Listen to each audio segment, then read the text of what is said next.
Bonjour à tous. Pour cette semaine de distanciel, je vous propose de fonctionner comme en classe. Vous aurez donc 4 vidéos par jour.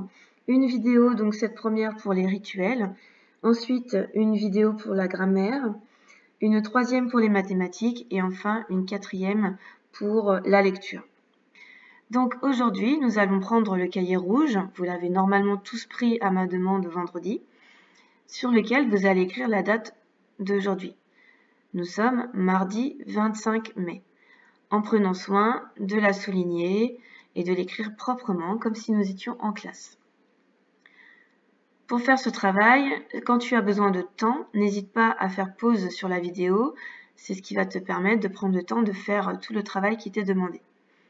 Comme tu le vois, j'ai mis le travail qu'on a l'habitude de faire en début de matinée, qui est d'écrire chacun des mots qui correspond au dessin. Donc tu écris bien le titre qui s'appelle production d'écrit puisque tu produis un écrit. Le but de cette activité, c'est d'écrire le mot en utilisant les sons corrects pour qu'ils soient lisibles et que ça corresponde bien au mot qui est demandé. Je vais te dire à quoi correspond chacun des mots et ensuite nous ferons la correction ensemble. Si tu es prêt, nous allons pouvoir passer à l'écriture de chacun des mots. Si tu n'es pas prêt, tu fais pause pour avoir le temps d'écrire la date et le titre. Maintenant que tu es prêt, on va écrire chacun des mots. Donc, dans ces mots, le but, c'est de savoir faire la différence entre le son J et le son CH. Le son J s'écrit avec la lettre J, J, et le son CH s'écrit avec la graphie CH. Alors, on y va. Ici, tu vas écrire le judo. Le judo. Ensuite, ici, on écrit un pyjama. Un pyjama. Ici, ça sera le mot mouche, une mouche. Ici, cela représente un jouet, un jouet. Ici, cette image représente un cheval, et enfin, un journal. Donc, tu peux faire pause sur cette vidéo. Tu écris tous les mots que je viens de te citer. Si tu as besoin de revenir sur un mot, tu reviens en arrière dans la vidéo. Et quand tu auras fini d'écrire les mots, tu peux faire play à nouveau. Bien, maintenant que tu as écrit tous les mots, on va pouvoir corriger ensemble.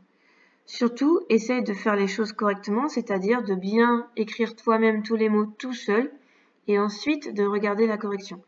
Si tu écris directement avec la correction sous les yeux, ça n'aura aucun intérêt cet exercice. Donc évidemment, tu prends la correction uniquement si tu as fini d'écrire chacun des mots. Si ce n'est pas le cas, tu fais pause et tu attends d'avoir écrit tous les mots pour regarder la correction.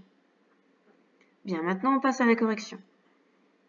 Ici, on a dit que c'était le judo. J'entends le son J qui s'écrit avec la lettre J. Judo. Ici, il s'agit du mot pyjama. Alors attention, le mot pyjama a la lettre Y pour faire le son I. Ça, on l'avait vu en CP. Pyjama. Ensuite, une mouche. Alors là, on a le son ch qui s'écrit avec le C et le H. Puis un jouet, jouet, avec le E-E-T, un jouet. Ensuite, un cheval, puis un journal. Alors, tu observes ce que tu as écrit sur ton cahier et puis tu prends la correction s'il y a besoin. Évidemment, pour faire ça, tu peux faire pause et prendre bien ton temps de prendre la correction de ce travail. Bien, maintenant, nous allons passer à la dictée. Donc, la première dictée de la semaine, généralement, si tu te souviens bien, on la regarde ensemble, on l'étudie ensemble et ensuite tu l'écris sans le modèle. Donc, pour l'instant, tu poses ton stylo, on va regarder ensemble l'activité et ensuite tu pourras écrire. Donc, une fois qu'on commencera à écrire, tu pourras écrire le mot dictée en le soulignant. D'accord ? Je te montre la dictée. Le garçon fait son addition, il trouve 10 souris. Alors cette semaine, on va travailler sur des mots qui contiennent le son S. D'accord ? ici, les mots qui font le son S sont le mot garçon, avec le C cédille, son, addition. On a vu notamment la semaine dernière dans le piano que le T et le I pouvaient faire si. Ensuite, le mot 10, avec le X ici qui fait le son S, et le mot souris, avec la lettre S. Alors, étudions cette dictée. D'abord, évidemment, on se souvient, ne pas oublier la majuscule et le point. Ensuite, dans garçon, je ne dois pas oublier que c'est un C cédille. Addition, je dois mémoriser qu'il est à 2D. Et le T-I-O-N. Dans 10, je le connais par cœur déjà, on l'a appris plusieurs fois.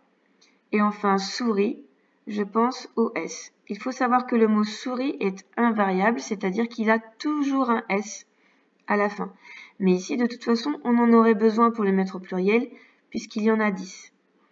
Pour les verbes, on a le verbe faire, le garçon fait. Ce verbe, on l'a appris, d'accord? Il est conjugué au présent. C'est en train de se passer. Il est en train de faire son addition. Il fait son addition. Ça s'écrit F-A-I-T. Pourquoi? Parce que le garçon, c'est le sujet du verbe faire et on peut le remplacer par le pronom personnel il. Il fait. Et ensuite, il trouve, c'est le verbe trouver. C'est un verbe en ER. La terminaison avec il, c'est E. Donc, on n'oublie pas le T à fait et on n'oublie pas le E à trouve. Alors, maintenant qu'on l'a observé ensemble, on va l'écrire sans le modèle.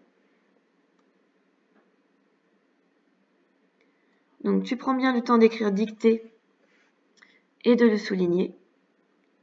Ensuite, je te redis la phrase et tu l'écris tranquillement en faisant pause. La phrase, c'était « Le garçon fait son addition. Il trouve 10 souris. » Point. Le garçon fait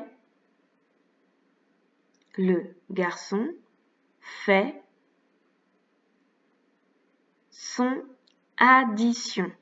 Le garçon fait son addition. Addition, virgule. Le garçon fait son addition, virgule. Il trouve 10 souris. Il trouve 10 souris. Alors, tu relis ta dictée, tu vérifies les points importants dans la dictée, c'est-à-dire d'abord la majuscule et le point, les mots qu'il faut mémoriser, garçon, addition, 10, souris, les terminaisons des verbes, le verbe faire, le garçon fait et il trouve. Maintenant que tu t'es relu, on peut regarder la dictée. Donc tu prends le temps de te corriger en faisant pause et ensuite on va passer à l'exercice suivant. Maintenant que tu t'es corrigé, nous allons passer à la résolution de problème.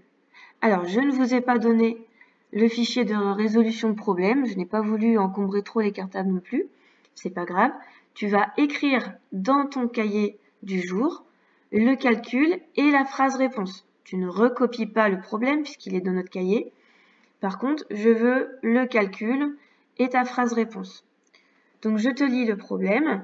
Tu prends le temps d'y réfléchir et d'écrire ton calcul, puis ta phrase réponse avant de venir voir la correction. La maman de Thirobot et de Robotine leur donne 13 € à chacun. Combien d'argent a-t-elle donné en tout à ses enfants? Tu fais pause et tu prends le temps de réfléchir à ce problème.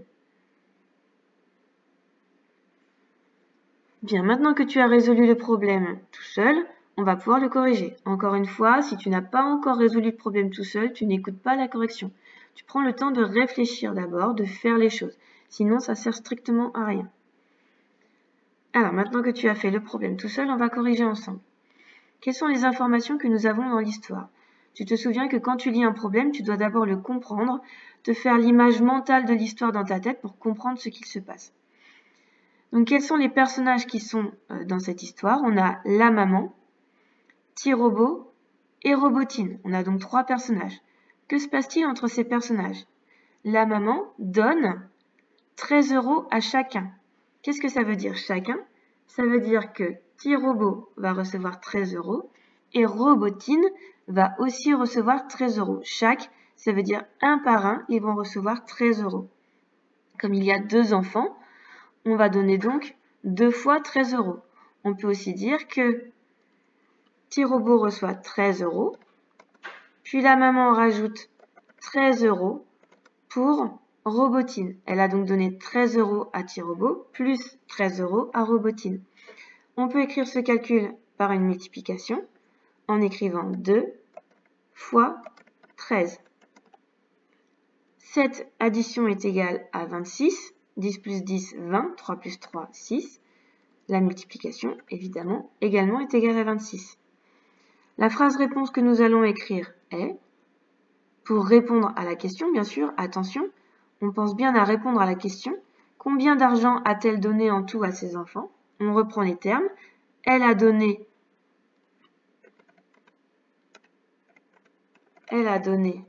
en tout 26 €. Voilà pour la phrase réponse. Donc ça, ce sont les rituels de ce matin.